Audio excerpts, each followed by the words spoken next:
Today is Thursday, July 17th, 2025. Here we have three ladies that were Rosie the Riveters, and they corresponded GIs during World War II. Ladies, if you would please speak your names, please. Patricia Chambers. Thank you. Joan Tarquino. And we have Peggy back there. Right. Now, ladies, one of you, at one at a time, if you could all explain what you did during the war. Well, I was still in school, and we were having a family reunion, get together, a bunch of relatives that were at the house on this Sunday, and the elderly people were all playing cards in the kitchen, and the kids, the cousins and everything were all in the living room listening to the radio. You didn't have TV. And all of a sudden we hear that the Japanese had bombed Pearl Harbor. And so we all ran out and told the old folks, and they didn't believe us. So they, of course, come in to listen, and it was a real shock, of course. Oh, I bet. I wrote to a guy who was a friend of my family. My dad was a farmer, and he was too busy to write, so he wanted me to write to this guy, and so that he would be getting mail, because he was over in Guadalcanal. And so I wrote regularly to him, and he even sent me a grass skirt. And a picture of himself in a grass skirt. But I don't really have a lot to say about the war because I was still in school. My sister and I were saving our meager savings to buy a bicycle, and we had just gotten enough to where we would be able to buy a bicycle. So my mother went to the big city, which was 50 miles away, and the next day, and was going to buy a bicycle, and already they had put a hold on everything. So we couldn't get a new bicycle. That's about all I know. There was one of our neighbors that was killed during the landing in Italy, and I was good friends with that family. And that's about all I can tell, except that we, in school, then after that, we didn't have good teachers. We had, because good teachers were drafted. Yeah.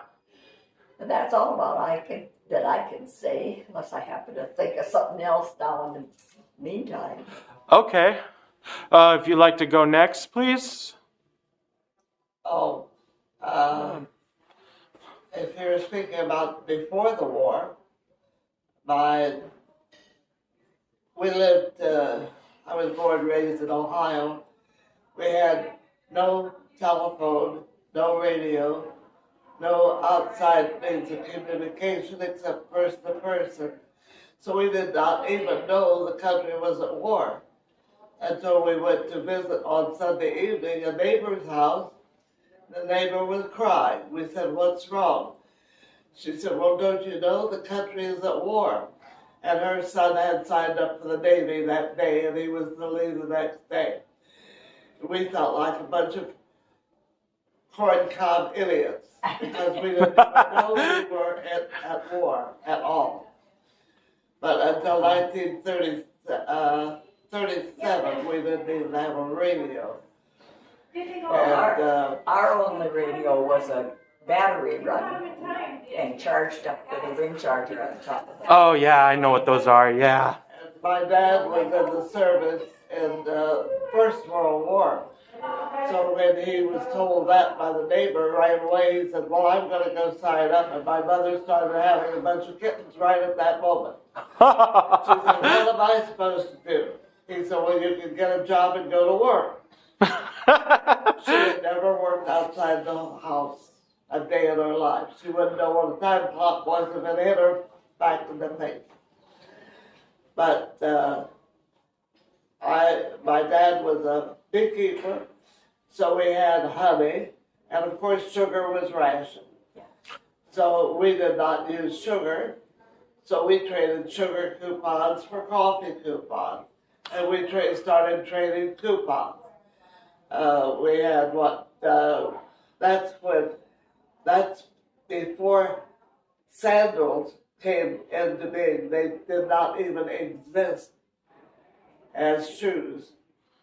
And during the war, when the Japanese or Chinese, whoever it was, started picking up our blown tires and inner tubes, they made sandals out of those, and sandals were not regarded as shoes, so we did not have to have a coupon to get a pair of sandals. But gasoline, tires, everything else was rationed. So my parents never went to any of our school activities or anything like that because I took gasoline.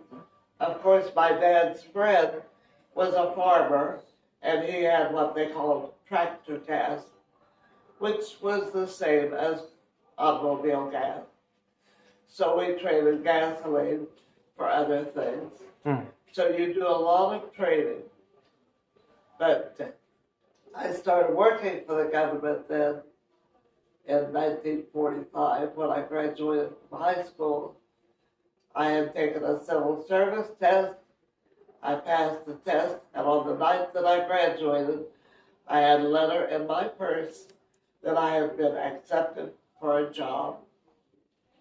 And my dad, being the boastful father that he was, looked at my letter, shook his head, handed it back to me. He said, well, I guess they'll hire anybody. That was about the best compliment I ever got. Another thing is, And I kept that job for over about 20 years. Not only did I work for the government, but I got my sister a job, I got my husband a job, and they both retired from those jobs. My husband worked at it 32 years, even though he said, I never made $1 wearing a white shirt. I said, try it, you might like it. 32 years later, he started drawing his pension. And I'm still living on that pension today. Oh, that's lovely. wow. My job consisted, I had the first key punch machine that they ever brought in. I did the address graphotype, and I had a confidential clearance to check out aircraft, their part numbers, and my job was to find spare parts for those airplanes. And AOCP meant out of commission for parts. So it was up to me to get those parts out and get them to them. I worked at a place called DESC, D-E-S-C, which was Defense Electronic Supply Center. And I spent 20 years of unprivileged, no air conditioning, Yeah. sweaty desks, that the desktops were so gluey from the heat that your papers would stick to the desk, and you had to pull them up to even file them. So it was a very interesting job. That does sound like an interesting job. My aunt was one of these women that didn't think that women should go to work. Well, woman's place was in the home. But first thing I knew, she was working in a factory making uniforms for the servicemen. And she never spoke against women working after that. Well, at the time I was working in the office, women did not wear slacks. No, they did not. No, of course, maybe on Friday you can wear slacks. But that was it. There was no air conditioning, and there were 4 dome-shaped cement block named buildings for warehouses. 2 of them were 1,000 feet long, and 2 of them were 1,020 feet long, and they had been built basically by Italian war prisoners brought into this country. And we had our own medical staff, the fire chief and his staff. We had an heliport, and it was several hundred acres. And I started there when I was 17. I took that letter that I had giving me a job, and I went to the employment office. They looked at it, well, you're only 17, get a job in a store until you're 18. I said, I've been working in a store for 2 years now, I want something else. So then I pulled out that letter, showed it to the woman doing the interviewing. She said, oh, well, this puts a different light on it. We'll send you out to Broad Street. So Broad Street I went. 20 years later, I left Broad Street.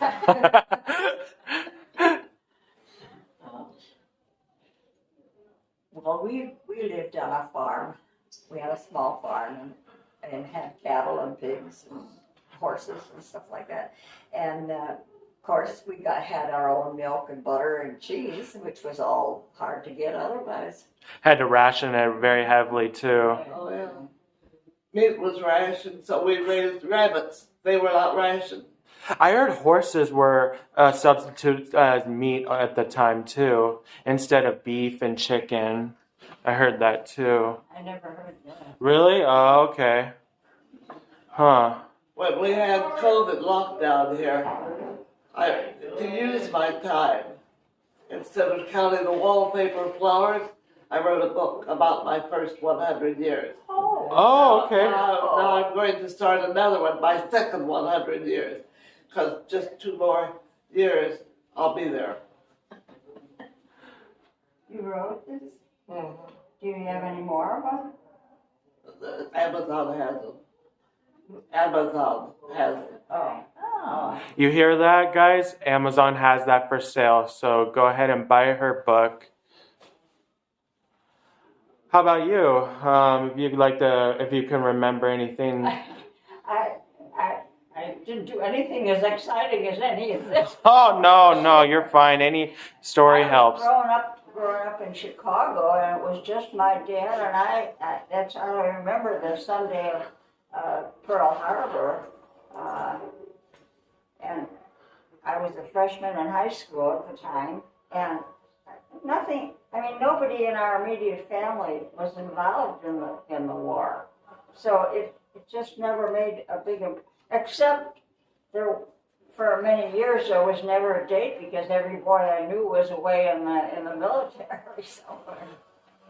But I did have an uncle that was a few years older than me, and he was the only one in our family that ever got drafted. And he went to war and then came back, and a couple of years later just died from the effects of the war. But yeah, I remember all the rationing and that kind of stuff. That's the only thing that impressed me during the war. Yeah, you had stamps to put on your windshield as to what you qualified for. We never had a car, so I didn't have that problem. I didn't have a car either, and there were no new automobiles being manufactured in this country. So when I came home for a weekend, I went all over town signing up at every dealership for any new car that came in. And they asked me what I wanted in the way of a car. I said, long as it's got 4 wheels and it's blue. I love blue. So I went to Chevy, Ford, Dodge, everywhere. And I ended up getting a Studebaker, a 1949 Studebaker. In 1 year, I put 49,000 miles on that car and traded it in for a 1950. But it was a blue one. During those years, you had to have coupons for everything that you bought. Okay. And we used to save tinfoil, any kind of tinfoil, even gum wrappers that had. Oh, yeah. Rolled it up and they. You make a ball. Yeah, and I don't remember who collected it. But they wanted it saved.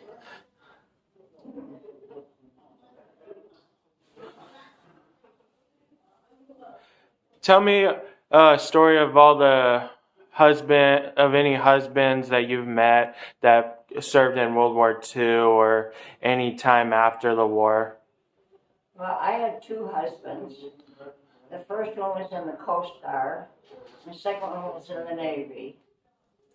And they both served in the Pacific, so they were getting prepared to go to Japan when the war ended, so they didn't actually go.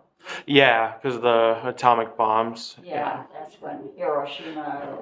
My grandfather was supposed to go too, but the atomic bombs happened. He would end up serving in Camp Pendleton.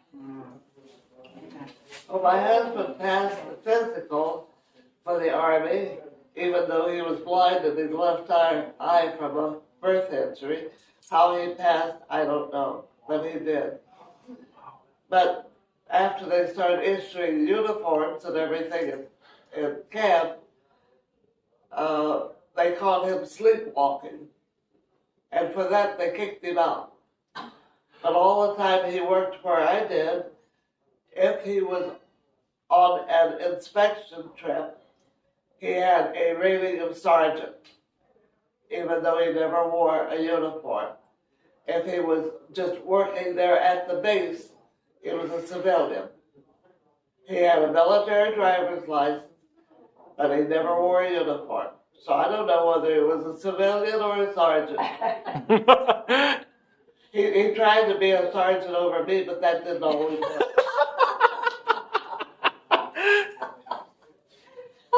You tell him. Oh, Talk about men enlisting. My father, in World War I, was drafted, and he lived in Chicago, and he had to go to report to the draft board. And the day he reported, the war ended. So he didn't have to go. Oh, that's good. That's World War I. Yeah.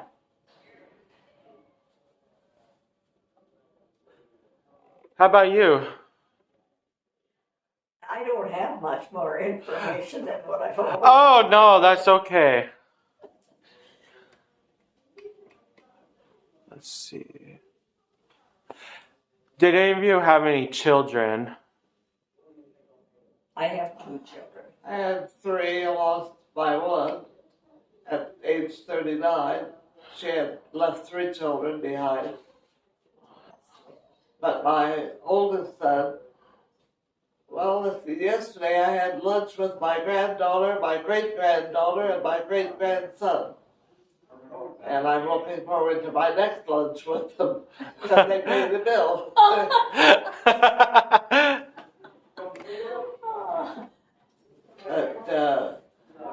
But my one son has his own business, a salvage one, through the computer.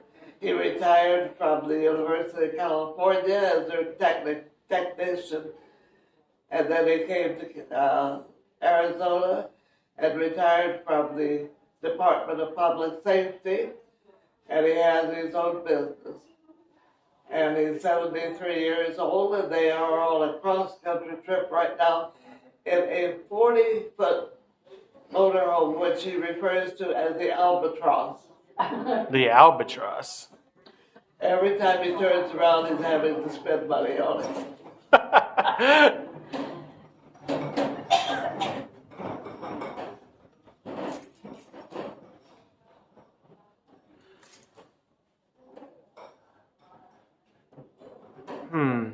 What else do you ladies have that you can think of at the top of your head? I worked for the railroad for 18 years, and the day the war ended, they gave us a half a day off, and we all celebrated and went home. Yeah. What railroad company was that? The Pennsylvania Railroad. Oh, okay. That's sounds like a really good job, actually. My dad worked there. He was a Trusian out in the yard, and then he got me in the office. And, yeah, it was a good job. Yeah. I never worked till my children were out of school. My job was a homemaker. That's all. And now they're 75 and 76.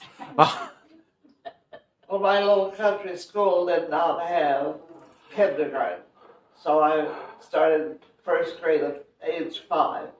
I didn't even know where the front door was to the school or for sure how to get there. And I did not know who my teacher was going to be or I didn't even know where the front door was. Well, I went to a one-room school. Was yours a one-room school? No, mine had 3 rooms. Oh, no, mine was only 8 grades in one room. Wow. Yeah,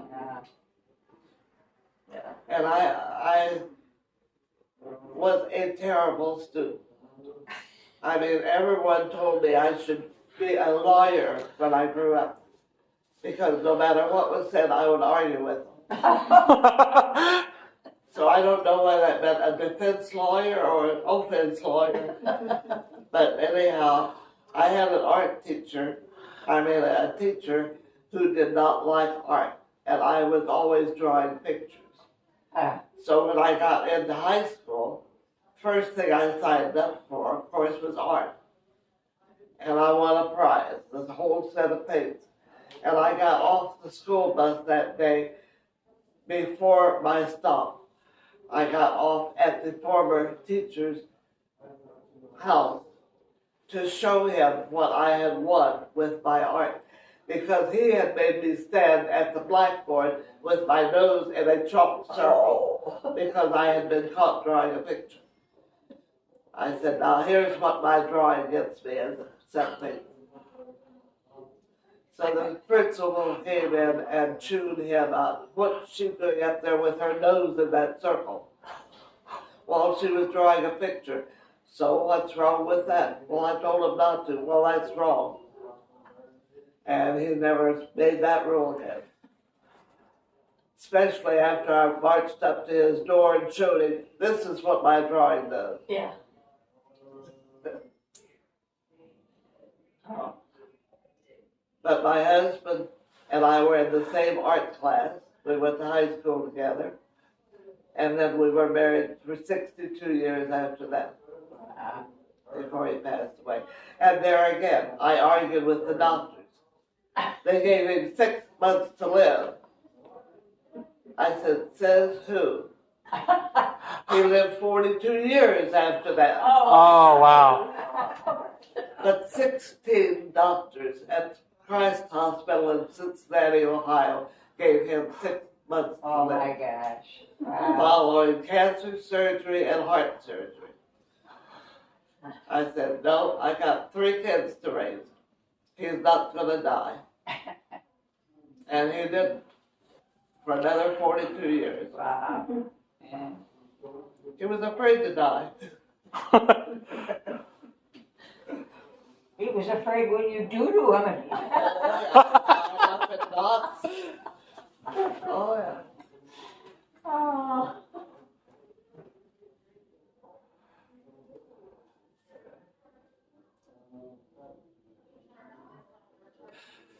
No, if anybody is interested, Amazon has this book. It's full of pictures. In fact, I think there are 41 pictures in it. I've laid brick. I've done drywall. I've done exterior as well as interior painting. Oh, and a little bit of music. There's a picture taken here. Is that you? That's me. I'd like to show the picture. I won the prize that year for the Halloween costume. Oh, Peggy, you're wonderful. If you'd like to see, can I see what the picture looks like on the camera? Oh my goodness. Taken right beside the motorcycle. Looks like a 1980s style motorcycle fashion right there. Well, my dad rode motorcycles in the Army. My husband rode motorcycles. My son rode motorcycles. And my grandson is now riding motorcycles. She wants to see it. Oh. I love it. I knew you were a card. I worked hard and I played hard. When they would choose teams for debate, I was always the first one chosen. If they were choosing teams for sports, I was the last one chosen. Oh, me too. I tried every sport that was on the book except football. But I never was good at any of them. Well, I was 50 years old before I learned to ride a motorcycle. I never learned to ride a bike. Oh. Because during the Depression years, there was no money to buy a bike, you know. And so I never even got a bike, so I never learned how to ride it. I started working in the high school cafeteria when I was 13. And I never told my folks I was working for my free lunch at 50 cents a week. So every morning I would faithfully get my 15 cents out of the drawer to buy my lunch. So I had that 15 cents plus my free lunch plus another dime. So every Friday I collected my 50 cents. But by the time I was 22, I paid cash for my new car. Oh my gosh, wow. Wow. Did any of your parents have any savings left over during the Depression, like any pennies left at all, or was it completely obliterated during that? No, it was, you lived month to month. Yeah. And we're glad you could pay your bills. Yeah. You know. My dad had built the house that I was born in, and he had gotten a loan on that house at the time he was building it, in 1925. And he worked at Armco Steel. It was a rolling mill company in Middletown, and they backed off on the hours, and he couldn't make the payments on the loan. So I went with him to, I guess, taking a squalling kid with him was supposed to help him case or something. He told him he was having difficulty making the payments. They said they had repossessed so much property, they did not want to repossess any more houses. Could he pay $5 a month? Wow. He said, I'll try. But there was So a that's lot. how, There was a lot of that money. was $5 a month. So he was able to keep the house.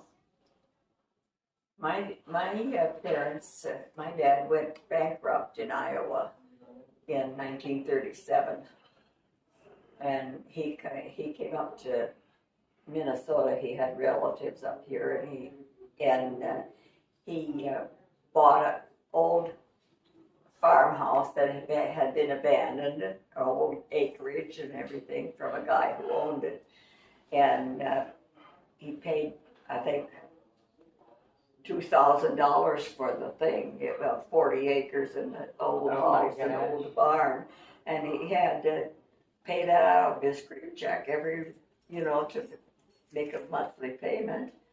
And so we never had anything much for a house to live in or barn to. Well, I wanted a typewriter because I was always writing little skits and plays and things like that, and I wanted a typewriter. My dad had Parkinson's pretty bad, and he was getting to the point where he couldn't even write a check intelligently. I mean, silent was about the only thing he could do. Anyhow, he saw an auction sale advertised in the paper. He said, well, let's go to that auction and see what they've got. Sure enough, they had a little Royal portable typewriter in the case. And he said, well, I've got $20. He said, if it goes for $20, I can get it for you. Well, it went for $40. He nudged me and said, do you happen to have $20? Which I did have. So together, we bought that typewriter. Had little spools of the ribbon, about the size of a spool of thread. And he used that typewriter about as much as I did. But I had to help pay for it. And I think I was about 14 at the time. we never lived in a house. We always had a 4-room, cold water upstairs apartment. It wasn't even an apartment, it was a, Well, I never had anything other than cold water till after, well, I was at least 25 before I had anything. When I had my babies, I had to carry water from the spring down at the river. And we had cistern water only. Heated on the wood stove. Gasoline motor for a washing machine. I think I was 7 years old before I ever saw a bathtub. Yeah. It was Saturday night in the laundry tub, big round laundry tub. Big round laundry tub, yeah. That's all that my kids ever had till probably they were in high school. At what point did any of you see a television for the first time, or at least own one? Visited by Yes. the first time I saw one was this big and it was just wrestling. about That's 7 all it inches. was ever Yeah, on. about a 7 inch. Yeah, 7-inch screen. Okay. Oh, and I was already married by then. yeah, Yeah. I was Well, married. I was engaged before I saw my first television. Yeah. I had both children before we ever had a television. Did any of you listen to FDR's fireside chats? Oh, yes. Oh, yeah. Oh, yeah. With his little dog, Paula, right beside him. Oh, yeah, that's right. Yeah. And the other one was Bishop Sheen. Bishop Sheen. He was on every week. Oh, yeah, he was good. I said, Japan and, they have started something they can't finish, and what was it their statement? But they started the war. Has awakened the sleeping giant. That was FDR's statement when he announced the country was at war. He said, That was Russia, wasn't it? Wasn't that Russia, No, the sleeping giant? Japan has awakened the sleeping giant.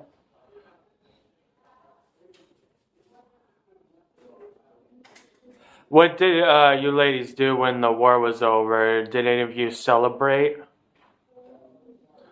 I was on the baseball field and I went from second to third base.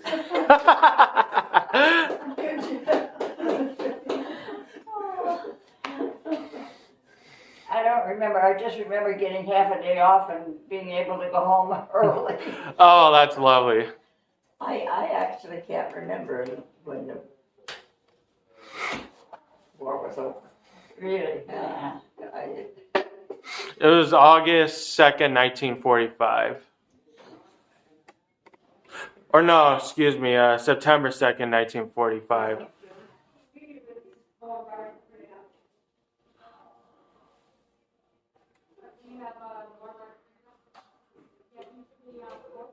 And my husband was sent to Morocco for 3 months on an inspection tour, working for the government.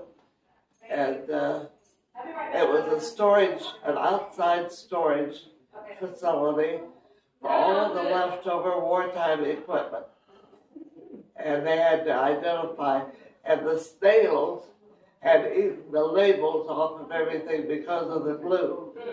They liked that glue that was on the label. So they had to go in and identify everything that was on that blacktop. I often wondered if any of the substitutes that I wrote down on the forms for procurement caused an airplane to crash. Because, a lot of it was substitute items that on paper was supposed to do the same thing as the original. So. How about any correspondence mail that you sent overseas? Did any of you write any letters? Yeah, that's all you did was write letters. That was an English assignment in high school. We had to write letters to 3 servicemen.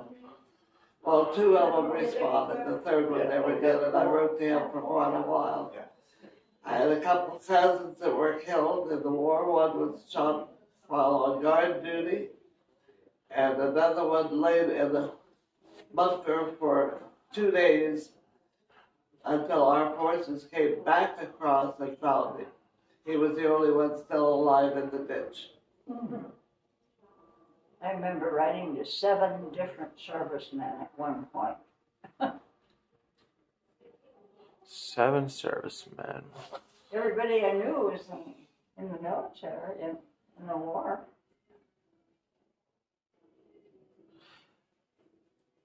As a kid, I remember going to a store and we had to have coupons and everything to buy.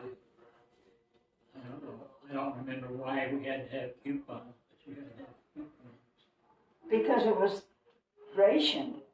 Yeah, there was rationing going on. That was probably it.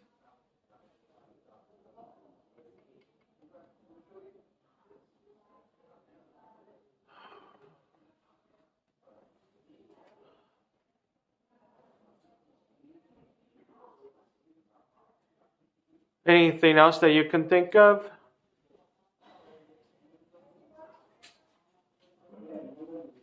I call you a baby or whatever, but it's better than waking up with that. The only thing I can add is that when I went to get my driver's license, my first driver's license, all I did was go to the post office and fill out a form and send it in. They sent me my driver's license. I've never taken a driver's test. Well, I took my driver's test in a car I had never driven before with the fellow I was dating at that time, in his dad's car. And he got out of the car. The instructor got in the car with me. It was on a main street. I had never even been in that town before. So he had me go through all the dynos and everything. And then he said, now parallel park. I had never parallel parked in my life. So I came forward like I had seen people do. And I looked up on the telephone pole or utility pole, said no parking anytime. And I looked at that sign, I looked at him, I said, you're trying to give me a ticket, aren't you? He said, you passed. You passed. I never did have to park. It was an old Model A. I can't even tell you what year. It's an old Model A Model A, okay. First car I ever drove was a 32 model Cadillac. Cadillac. 1932. We never owned Sitting a on car. my dad's lap. I liked about that far reaching the pedals. So I shifted gears and steered it by watching his feet on the clutch and the brakes and everything. He did the pedal work, I did everything else, but I thought I was driving. After that, he couldn't get me out of it. He had an old wheelbarrow, all metal. Even the wheel was metal. He kept it upside down on top of an old well because he never used it. And that was my main toy because I love wheels. I'd sit between the legs on that thing and play with that wheel after hour. Because anything with wheels, I loved. What's the fastest you've driven? I've always been known as the person who was so slow. I mean, nobody ever did anything any slower than I did, except drive. And get my hands on a steering wheel, they call me Speedy Gonzalez. What's the fastest you drove? I love to drive. What's the fastest you've drove? The fastest, Yeah. 115. 115? That was a Buick. I was by myself. But I drove a motorhome from Ohio to California by myself Ah. without even a map.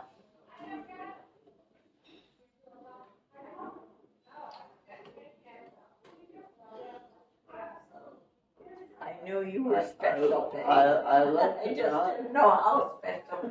Well, I still had my car when I moved here, and then I sold it. Well, that's why I moved here, because I knew that I wasn't safe on the highway anymore. We like to drive motorhomes. That's the only way. After my husband flew across the Atlantic in an old prop job, military aircraft, he wanted no more flying. And he was scared to death of water, so he would not get on a boat, any kind of a boat. So we drove everywhere that we wanted to go. And we had 7 different motorhomes from one year to the next. And I drove them all. One of them was a school bus, one was a truck.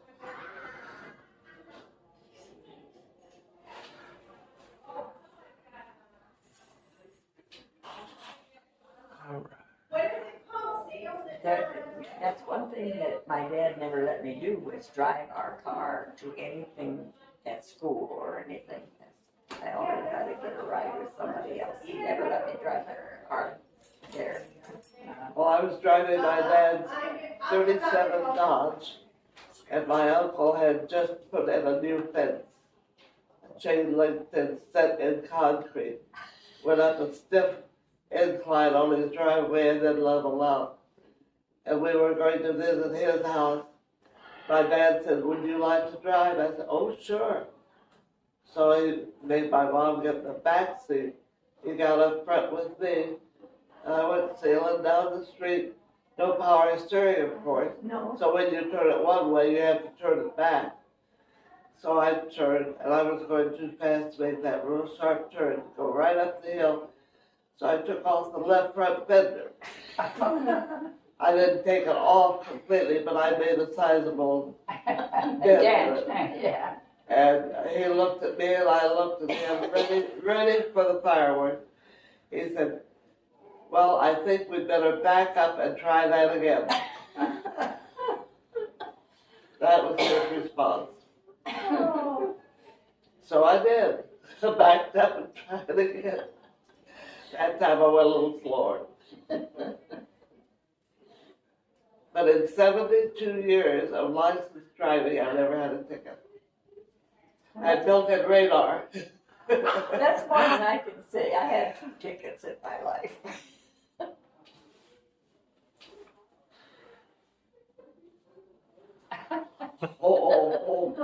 He got 2 tickets, 2 speeding tickets on one vacation. One a Texas Ranger, and the second one was in Nebraska on the same trip.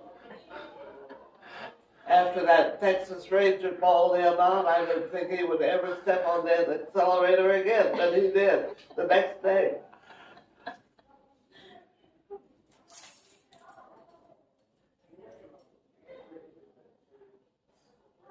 Wow, those are really interesting times that you have all witnessed. I think that's all I have for you all today. Thank you very much for this interview. Thanks for tuning in to Helmet of Honor, and hope you all have a great rest of your day.